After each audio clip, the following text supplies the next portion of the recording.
With the first anniversary of Russia's invasion of Ukraine fast approaching, President Joe Biden made a surprise visit to Kiev, where he announced that US will stand by Ukraine for as long as it takes, and that the US will not tire against the tyrants. President Putin, on the other hand, in his State of the Nation address, said that the West had initiated the conflict and that Russia will not be defeated. Russia has suspended the activity of the START treaty, and the US has promised $50 million of aid in arms and ammunition to Ukraine. So obviously this war is nowhere near the end.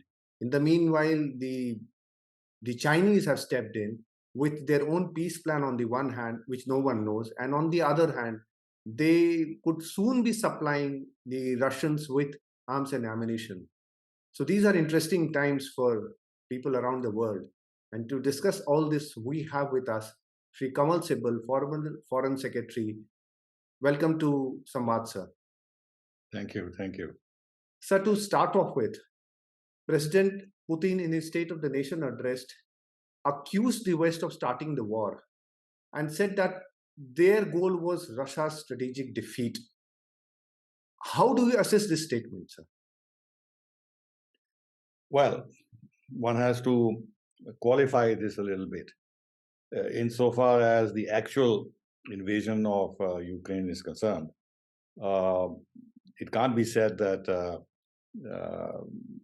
it is the United States that started the war. But what is important is that all the conditions were created over the years to corner Russia.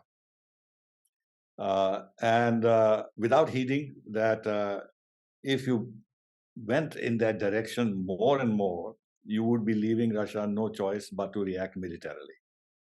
Now, if Russia had not warned over the years that it will use all means to prevent Ukraine from becoming a member of NATO, it is another thing. But he did. He did. So when the United States opened the door for membership of Ukraine to NATO, and before that, when they engineered the Maidan riots, incidentally, Trump yesterday has said very clearly that it was the State Department that was behind the Maidan riots. Mm-hmm. And then after 2014, when Russia annexed Crimea, they brought NATO presence on the ground more and more in terms of training, advisors, armament, and everything over the years, because they realized that at the end of the day, there may be a conflict, and Ukraine must be prepared to withstand Russian potential military operation. So I would therefore say that Putin's statement is both right and wrong. Wrong in terms of saying that the actual military operation has come from the West. No, it has come from Russia. But Russia was left with no choice but to conduct this military operation in the light of its security interests, which it had underlined over the years very clearly. And this was recognized by US policymakers. So it's not as if they went blindfolded into this. And to that extent, Russia or Putin is right that the United States and NATO consciously created the conditions of a military conflict. I saw Putin's speech. He referred to Donbass a number of times. He was specifically referring to Donbass. So what exactly I would like to have a historical perspective of this Donbass problem with Russia. Donbass is not a problem. After all, Ukraine was part of Tsarist Russia, part of the Soviet Union for 200 years. It's a different matter when the Soviet Union collapsed. All the constituent states of the former Soviet Union became independent, and Ukraine was one of those. So Ukraine's international personality, separate international personality, is only from 1991. is only 31 years old. Secondly, during the Second World War, Stalin, in fact, before that, Stalin incorporated parts of Poland and parts of Hungary, parts of Slovakia, but essentially Poland, into Ukraine, which was part of the Soviet Union, as a defense against the rising threat of Nazi Germany. So the western part of Ukraine actually is very Polish. It is Catholic. It is not Russian speaking, whereas the eastern part is Russian speaking, is Orthodox, and traditionally, as I said, since Ukraine was part of Tsarist Russia and the Soviet Union, in some senses, barring the fact that Ukraine became independent, it is always been part of the Russian-speaking world. Now, after the Maidan riots, let me go back a little bit. In the western part of Ukraine, which is essentially Polish in origin, they have always, after the independence of Ukraine, wanted to join the European Union and also made a bid for joining NATO, just like the Baltic states and Poland and other countries did. And the people who then they staged a coup in 2014, I won't go into details, against the legitimately elected President Yanukovych, who then had to flee to Russia. And they took over power. So the people in power today are Western Ukrainians who are intensely nationalist, and amongst them, there are people, and I think we can accept that, who are very close to the Nazi ideology. And they are so strongly nationalist, they don't consider Russian-speaking people and Russians in Eastern Ukraine as legitimate parts of Ukraine. They wanted them to be Ukrainized totally. They banned the Russian language. And after Russia took over Ukraine, they began the bombardment of Donbas region against the Russian-speaking population, and this carried on for 6 years. But to go back a little bit again, Russia did not actually want to incorporate Donbas or any other region into Russia, barring Crimea, because that's a separate thing altogether. So they signed the Minsk agreements, that is Ukraine, Russia, and the Organization of Security and Cooperation in Europe in 2014. And then under the Normandy process, France and Germany came in, along with the OSCE, to sign the Minsk II agreement, which envisaged a change in the Ukrainian constitution, which would give autonomy to the eastern regions, so that they could preserve their culture and language and everything else. There will be a change in the Ukrainian constitution to allow that. And after that happened, there will be referendums held, not referendum, there will be elections held in the Donbas area to elect their governments. And once those governments were in position, then the Ukrainian forces would be allowed to man the borders between Donbas and Russia, which means that the territorial integrity of Ukraine would be fully preserved within a reformed, revised constitution, which would give autonomy to the Donbas region. Now, these were violated. And now you have Merkel and Holland, the ex-German chancellor, the ex-French president, who say that Minsk process was always a way to give Ukraine time to build itself militarily against Russia. And Prime Minister Johnson has said the same thing, which then, in a sense, if you like, validates what Russia is saying, that they never had the intention of implementing the Minsk agreements. This was just a ploy to prepare Ukraine for a conflict with Russia. So in other words, a real chance to have a negotiated settlement of the differences between Ukraine and Russia was lost. Mm. So that is the background.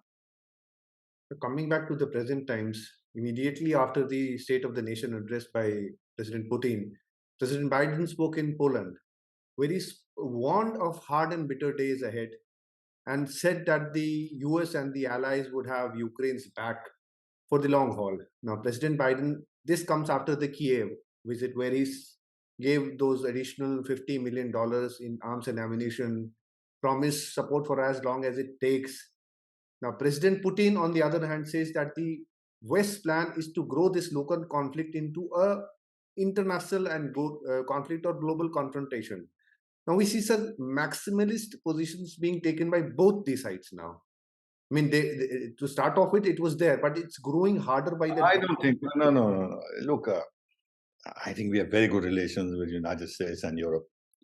Therefore, I don't want to put myself in a situation where we unnecessarily criticize the United States. But if one has to look objectively at the situation, it is not true that there are maximalist positions on both sides.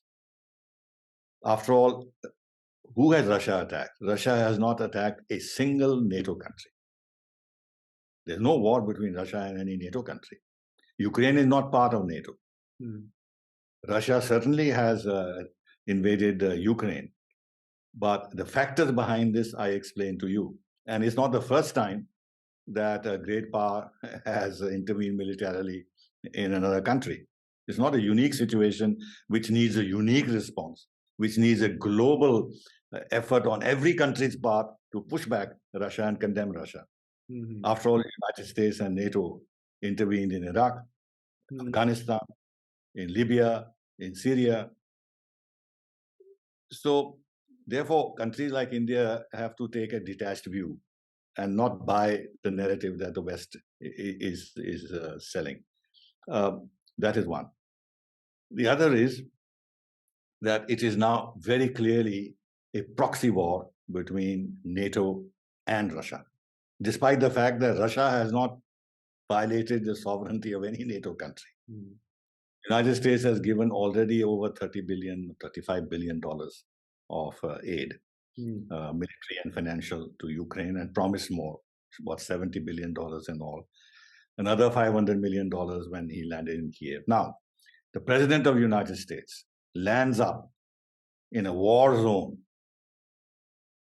What signal does he send to Russia?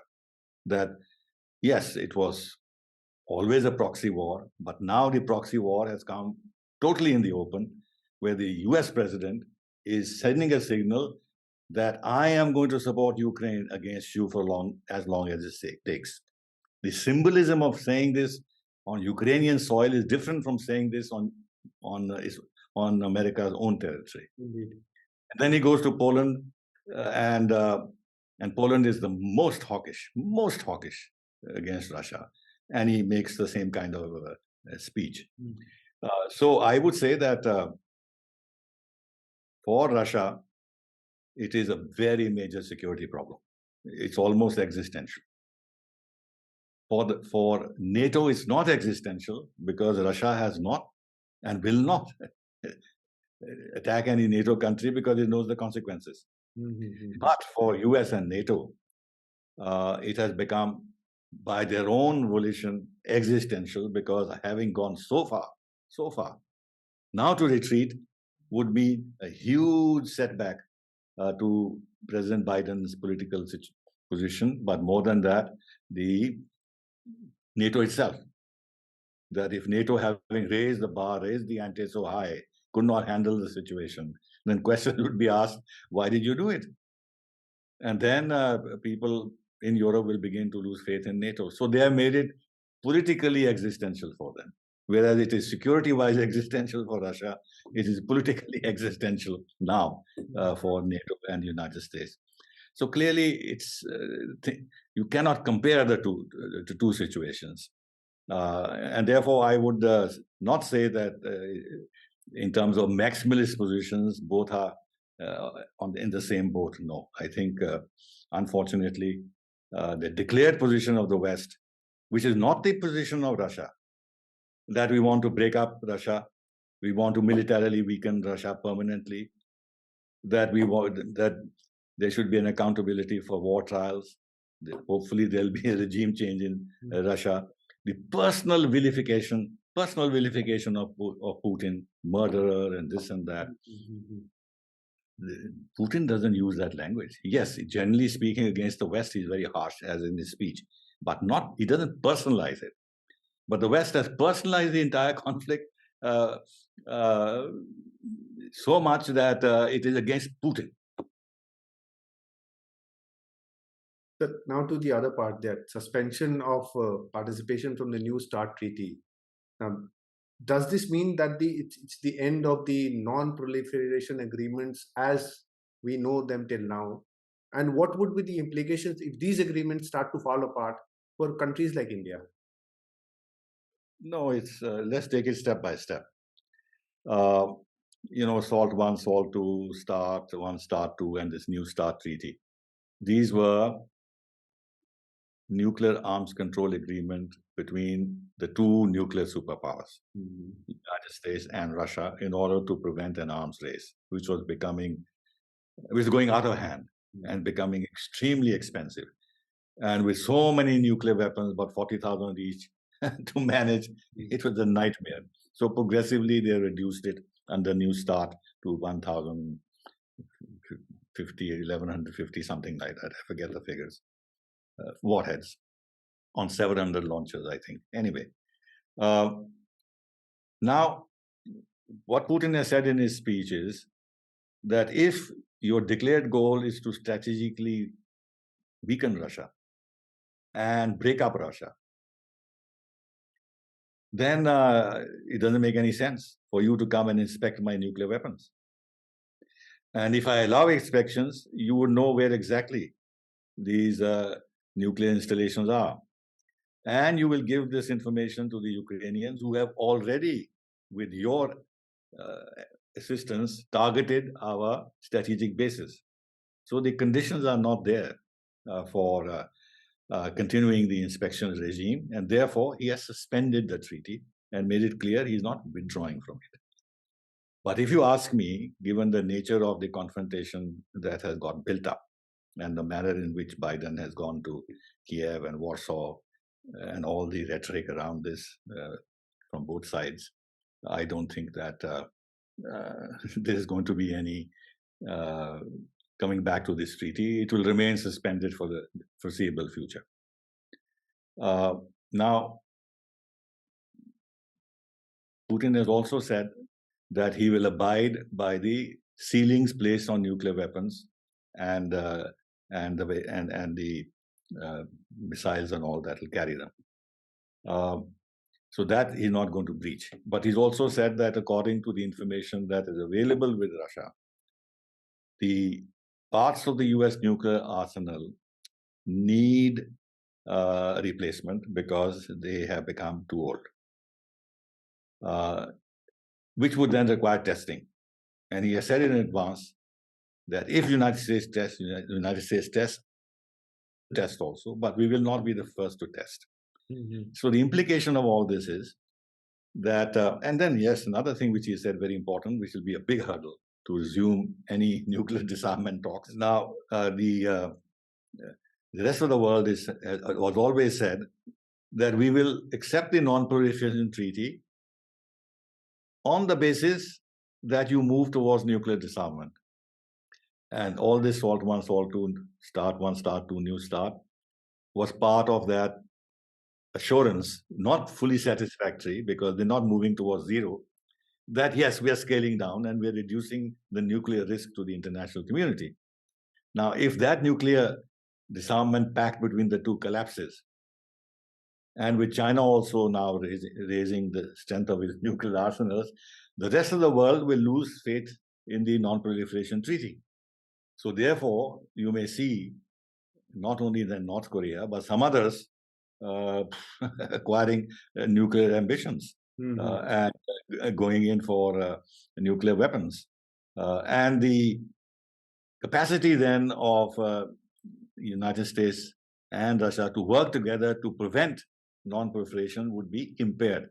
Don't forget the two countries worked very closely together to establish and bolster the non-proliferation regime, because neither country wanted any other country apart from the five to become nuclear, and the Russians themselves were not very happy that we became nuclear. Of course, the Americans and others imposed sanctions on us, which Russia did not, but they were not happy that we did it.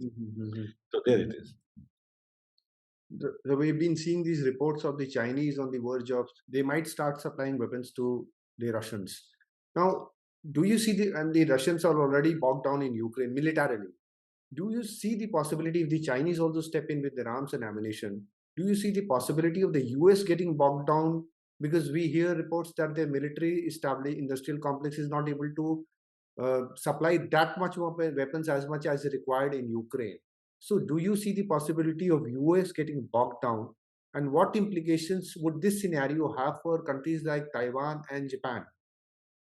You see, already the United States is officially admitting, I heard Tony Blinken say at the Munich Security Conference, as well as the German foreign minister, that they had never envisaged such a conflict. And therefore, their production lines did not cater for such large volumes. And what Ukraine is consuming in terms of ammunition a day, I forget now the comparison they made, their production units just can't produce it. They just can't produce it. So when the need is of huge amounts of ammunition, the US and European capacities are very limited. Yes, sir. And then Blinken said another thing which is very relevant, that even if we ask our private sector, it has to be the private sector, to establish new production lines, and they invest a lot of money in it, and then tomorrow there's a peace agreement, then what happens to these production lines? It'll be wasted expenditure. So this is another thing that they have to take into account. Same thing with tanks and everything else. On the tanks, they are giving about 70 tanks and all. That's not going to make any difference. If Russia has 2,000, I don't know how many, 20,000 tanks, couldn't make much of a difference. The 70 tanks are not going to make much of a difference either. So yes, there are constraints on the US side and the European side. Not so much, I would say, they got bogged down, but yes, they will not be able to sustain supplies to Ukraine in the quantities that Ukraine needs. Insofar as Russia getting bogged down is concerned, yes, there is a serious problem on the ground, because in the last 6 years, the Ukrainians have fortified their defenses. They knew exactly where they needed to do that. And in house-to-house fighting, in urban areas especially, and otherwise when they are entrenched on the ground, it's very, very costly. It's like the First and Second World Wars. Huge casualties are involved, which Russian side is very reluctant to accept. The Ukrainians seem, because they're fighting, they think for their country, they're willing to accept very large casualties, which the Russians don't. So therefore, Russians are not putting everything in it. Hence, they're attacking their infrastructure and this and that. But in a very broad sense, you can say that Russia is not succeeding in its operations in the manner it may have envisaged. Now, as regards Chinese supplies, I mean, the logic of the Western position, that of United States and EU, is very unclear. They can supply arms to Ukraine as a third party, but China as a third party can't supply arms to Russia. I mean, it doesn't make any sense to anybody. Now, it's a different matter. China may or may not take the decision, because it may not want to invite sanctions. It might want to keep the doors open to the Western markets, Western investments, flow of capital, everything else. They need that. But then on the other hand, who's going to actually verify on the ground what China gives or does not give? Look at the space that is involved, this huge geographic space. Who's going to monitor that? And they have links, rail links and everything else. So if they want to send something, they can send something. But whether they do or not, that is China's decision. But the logic of the Western position doesn't appeal to any sensible person. I mean, you are pushing, the West is pushing Russia more and more into the arms of China. You say both of them are our adversaries, so they give them a common cause, and then they say no, they shouldn't make a common cause. I mean, does it make any sense? So, about the peace thing, I mean, is the peace dividend very less in the whole scenario? Because nobody seems to be talking of peace, taking the initiative. I don't think UN has done anything to stop this war, anything at all. At least I don't remember UN taking the lead in doing anything. So, why is the UN so complacent about the whole situation? And in a situation like this, can a country, the No. second part of the question, sir, can a country like India, because India seems to be having good relations with both the sides. So can we expect somebody like some country like India to step up and take the initiative for this peace process? Look, I listened to the Munich Security Conference discussion involving the Tony Blinken, the Baerbock, the German foreign minister, and the Ukrainian foreign minister. And this was the panel, and the discussion was on war in Ukraine. The word negotiation, peace, diplomacy was not mentioned at all. The entire focus was on giving more arms, giving more backing as long as it takes to Ukraine. And it was a hothouse atmosphere where questions from the floor were by Polish and Ukrainian MPs or others. And again, the three of them reiterated their full support to Ukraine. And what surprised me a little bit, but I understand why he said that. The Secretary of State of the United States, Blinken, he said that he doesn't favor a ceasefire because a ceasefire would actually mean Russia will then be buying time to regroup, to remass its forces, to equip itself better and start all over again. So he was against even a ceasefire. Now, if the West doesn't want a ceasefire, is the first step. If they don't even want a ceasefire, then to talk about peace and everything else is remote. Now, in a situation like that, what does India do? India at best can say the first step is ceasefire. They say no. And if now, on the other hand, whether it is meant seriously or it is just a diplomatic ploy, Russia says we are open to negotiations. We are willing to talk. And we were talking. And in March, we reached more or less a decision. But Prime Minister Johnson intervened, flew all the way to Kiev and persuaded Zelensky not to proceed with the negotiations and promised full support of NATO. And now the Ukrainians have passed a law that no government, Ukrainian government, can negotiate with Russia under Putin. So they are barred under law to negotiate. And they can't step back from this. They have also revised their constitution to say that they will be members of NATO. They made an application already for EU membership and NATO membership. So there is no space for mediation by anyone, least of all India. Israelis tried it, the Turks tried it, Erdogan tried it in initial stages, but it didn't go anywhere. So this becomes an endless war, sir. As things stand, it's a very serious and very disquieting situation because the rest of the world is simply not interested in this European war, but they are paying the price for it. And it's nothing to do with them. It is causing shortages, fuel supply, fuel, food, fertilizer, disruption of supply chains. It will lead to, slowdown in the global economy, especially in Europe, which means that our own economic exchanges with Europe will get hurt, our exports and everything else. And of course, beyond that, our concern would be that taking their eyes away from China and the Indo-Pacific because of getting bogged down, as you said, in this European conflict is not something that that actually responds to our interests. So one final question, sir. A year into the war and after President Biden's visit to Kiev and Poland, the pretense of supporting Ukraine has fallen off. And more or less, it appears to be a more of a personal battle between President Biden and President Putin now. Both are out in the open. President Putin was already there. He's not out in the open. He was already there. So, year into the war, sir, who you feel has emerged stronger, both politically and militarily, President Biden or President Putin? First of all, Putin has never made it an issue with Biden. He hasn't. He's made it an issue with the United States. Yes, sir. America.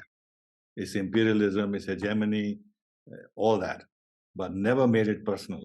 Yes. But the West has made it very personal against Putin, which means that Putin has to go. Putin is not saying that Biden has to go. No, he's not. So there's a difference. Putin is not canceling America as the West is canceling Russia in all the dimensions. So I think one should be a little fair in terms of who's acting, how should I say, in a manner which precludes any immediate opening in terms of dialogue and diplomacy. I would say it's largely the West, because they are far too committed to Ukraine. Even though Ukraine is not a member of any alliance, they have no obligation to support them. As I said earlier, for Russia, it's a matter of security. For the West, it is a matter of prestige and political domination.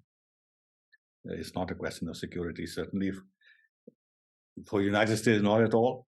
And for European countries which are members of NATO, not at all.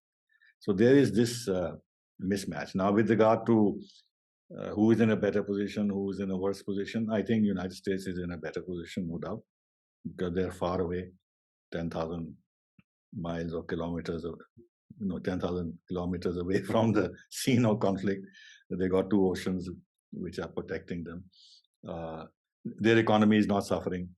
If there are oil shortages, United States is the biggest producer of oil and gas, and they are exporting. Now the Europeans are complaining that they have to buy gas from the United States at 4 times the price of Russian gas. The laws that the United States has passed that for all infrastructure development in the United States, only American companies can participate.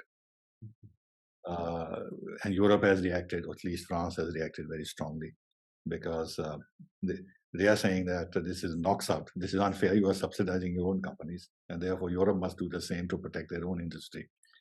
With the high price of gas now to Germany, which is the economic powerhouse of the European Union, there are the high consuming gas industries like chemical industries, this and that, in Germany will become uncompetitive.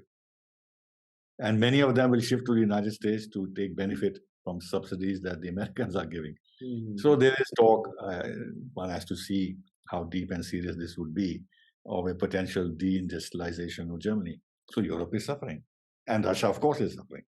Although Putin said that they were saying that the Russian economy will decline by 20% and this and that, it only declined by 2.9%. And now I read some figures of the IMF or World Bank. Next year, their growth will become positive, 1.4%, and after that, 2.some%. So they have weathered the sanctions. But yes, in some areas, they're able to then substitute for Western imports, especially agriculture, and low ends of technology. But high technology items, semiconductors and this and that, they'll have to develop their domestic capabilities, and they will have difficulties. And Putin has recognized, not in yesterday's speech, I think, but in the earlier speech at the Valdai, he said that we didn't think ahead. We thought that our relations with Europe will continue as they are. And therefore, we didn't develop our independent autonomous capabilities in the advanced sectors, advanced technological sectors, because we could get all these products from the West. And now we have learned bitterly that it is no longer available. Now we have to put ourselves to the task of developing them locally. That will take time. So yes, I think Russia certainly is suffering and will suffer, though the expectation that Russia will collapse, that has been disproved. All we can hope for is that this endless war ends soon and the misery and sufferings of so many people around the world is put to an end. On that note, I would like to thank you, sir. Thank you for sharing time with us. Thank you, sir. Thank you. Thank you for inviting me. Bye-bye.